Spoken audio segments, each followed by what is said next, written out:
कक्लाबारि बियाबाव VGP GSP Uppl जथाय दोलोआ मटरसाइकेल हानजा सुरनाय हाबाफारि लादों।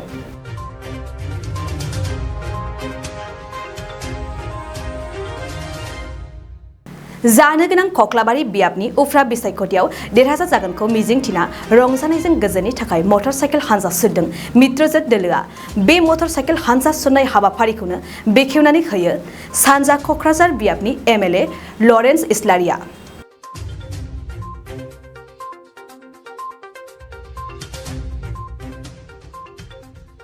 लोगोसे मटरसाइकेल हानजा सुरनायाव भट बिनायनि थाखाय नङा, बे हानजा सुरनाया देरहासार जानायनि थाखाय रंजानायनिसो हानजा सुरनाय होननानै फोरमायदों MLA लरेन्स इस्लारिया।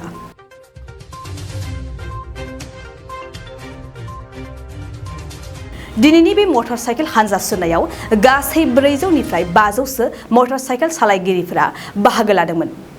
फोसावदिंनाय हाबाफारिनिनो बे मोनसे हाबाफारि दिनै UPPL, BJP आरो GSP नि जोंनि जे लाइमोन गांखं दङ इउथ विं, बे मोनथाम हान्जानि इउथफ्रा दिनै बाइक रेलि खालामनानै फोसावदिंनो नागिरदों। बावहाय गोबां सेंग्रा सिख्लाफ्रा बावहाय गोसो जानानैनो बेयाव बाहागो लाफैदों आरो दिनै प्रसार खालामगोन आरो बेजोंनो दिनै बेयाव मोनसे फोरमान रोखा जादों जे गमामायैनो जों गोबां भट लानानै जों देरहासार जानो हागोन।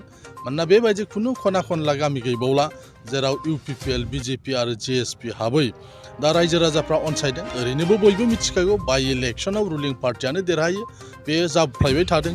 थांनाय MLA जेसेबां इलेक्सन जादोंमोन आसामाव बाइ इलेक्सन, बे बाइ इलेक्सनावबो जेराव UPPL नि केन्डिडेट दं बाव UPPL आ देरहादों, जेराव BJP नि केन्डिडेट दं BJP आ देरहादों। आरो बे बाइ इलेक्सन बेथ' फिसा मोनसे माने BTC नि बाइ इलेक्सनसो, बावहाय सोरबा अपोजिसना देरहानो हागौ होननायनि खुनु खोथायानो गैया। खोथाया जाहैबाय मा, जों माने गोबां भट लानानै देरहानो थाखायसो जों दायो खामानि मावगासिनो दङ। आरो नैबे रेलिया बे दिनै स्पष्ट बाय गोबां लाइमोनफ्रा गोसो जानानै बाहागो लाफैदों आरो जाय लाइमोनफ्रा गावनि गामियाव गावनि न'खराव UPPL नो भट होहोगोन, भट होहोनायनि थाखाय खामानि मावगासिनो दङ। बिनि थाखायनो नैबे जे रेलि, बे रेलिया देरहासारनायनिसो रेलि। बेसेबांसो बाइक ओरैनो जोङो माने 300-400 जोंल' खालामदोंमोन, नाथाय दिनै बेवहाय गोबां माने गाव हारसिङैनो फैनानै बाव बाहागो लादों। हयथ' आरो लामा लामा बिथांमोना जगदान जालांबावगोन जोबजासिमहालागै। मानोना जोंहा दिनै गुबुन गुबुन 2 हाबाफारि दं। बे हाबाफारि थानायनि थाखाय जों इसेल' खालामदोंमोन, नाथाय जों दा खोनानो मोन्दों मोनफ्रोमबो हाथाय बाजार लामा दथखायाव बेबायदि सेंग्राफ्रा रेडि जानानै दङ, जायफ्रा जोंनि बे बाइक रेलिजों सालायफागोन।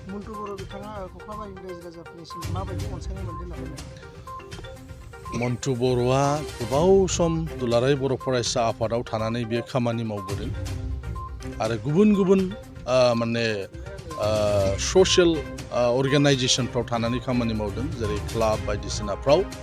आरो सासे सोद्रोम आखुनि जानायखाय दिनै बर'ल' नङा, दुलाराय बर' फरायसा आफादनि खामानि मावनायखाय बर'फ्रा नाथाय गुबुन हारिफ्राबो जिहेतु बियो फरायसा आफादाव थानानै बा गुबुन माखासे आफादफ्राव थानानै गुबुन हारिजोंबो मोजां मोनसे सोमोन्दो लाखिदोंखाय दिनै रायजो राजाफ्रा गुबुन हारिनि मानसिफ्राबो बिथांखौ अनसायदों।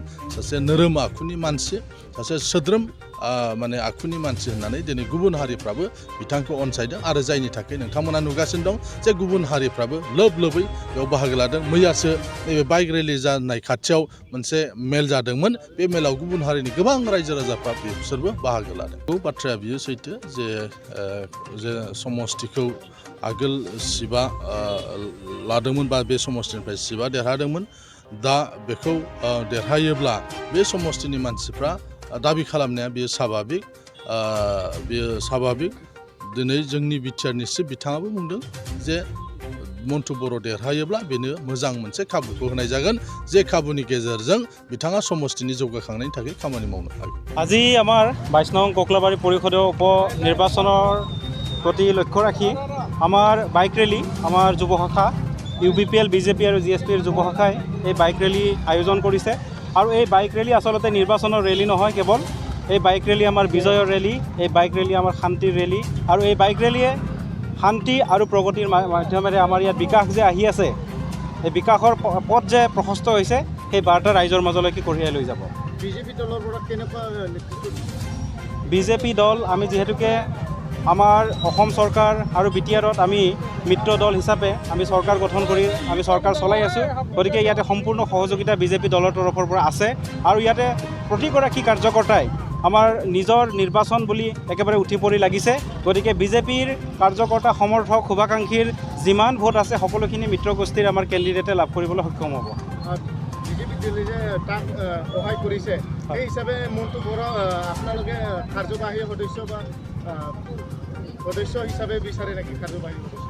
এতিয়া কথাটো হ'ল এনেকুৱা, সকলো MCLAৰে বা সকলো MLAৰে মন্ত্ৰী হোৱাৰ মন থাকে, সকলো MCLAৰে তেনেকুৱা কাৰ্যবাহী সদস্য হোৱাৰ মন থাকে। কিন্তু কথাটো হৈছে কি, যিহেতুকে এই বিষয়টো আমাৰ বিষয় নহয়, আমিতো বিচাৰোঁ, কিন্তু এই বিষয়টো হৈছে আমাৰ শীৰ্ষ নেতৃত্বৰ বিষয়। গতিকে আমি সুখী হ'ম যদি মণ্টু বড়ো জয়ী হোৱাৰ পাছত তেখেতক কাৰ্যবাহী সদস্য হিচাপে তেখেতক দায়িত্ব দিয়ে, তেতিয়া এই সমষ্টিৰ উন্নয়ন হ'ব। গতিকে আমি বিচাৰোঁ, কিন্তু তথাপিও এই সিদ্ধান্ত আমাৰ নহয়, এই সিদ্ধান্ত শীৰ্ষ নেতৃবৃন্দৰ, তেওঁলোকেহে এই সিদ্ধান্ত থিৰাং কৰিব। এতিয়া ধৰক GSP দল প্ৰথমৰ পৰাই আমি দুটা ইলেকশ্যন আমি খেলিলোঁ, আমি UPPL আৰু BJPৰ লগত লগ হৈ, আৰু যিখিনি আমাৰ ফালৰ পৰা দলৰ ফালৰ পৰা শীৰ্ষ নেতৃবৃন্দৰ পৰা যিখিনি আমালৈকে আদেশ আহিছে, যিমান পাৰোঁ আমাৰ যি UPPL দলৰ কেণ্ডিডেট মণ্টু বড়ো, তেখেতৰ হৈ আমি বহুতখিনি সহায় সহযোগিতা আগবঢ়াই আছোঁ এতিয়ালৈকে। আজি আপোনাৰ GSP দলৰ পৰা কিমানজনে অংশগ্ৰহণ কৰিছে? আমাৰ GSP দলৰ পৰা মোটামুটি 200মান অংশগ্ৰহণ কৰিছে।